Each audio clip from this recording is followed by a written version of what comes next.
marami na pong ipinupukol sa atin. Pati po pag-ahit ng bigote, ginawang issue. Yung akin pong asawa, ginawan din ng issue tungkol sa kanyang pagbabitamina.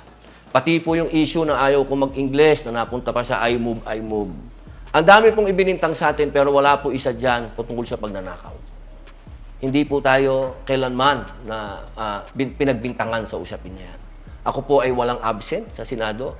Ang akin pong ginagawa ay extra. Marami po akong ginagawang extra. Wala na sa trabaho ko. Pero yung aking mga staff, nagre-reklamo na, hindi na namin trabaho to, pero ba't namin ginagawa? Dahil public servant po ako, binoto nyo ako bilang pagsilbihan ngayon. Kaya kung ano man po yung mga issue na pinupukul sa akin, wag po kayo sanang maapektuhan. Dahil lahat po yan, intriga lang. Showbiz. Hindi ko po maintindihan, hindi sila makawala sa gandang lalaki ko. Yun lang lagi.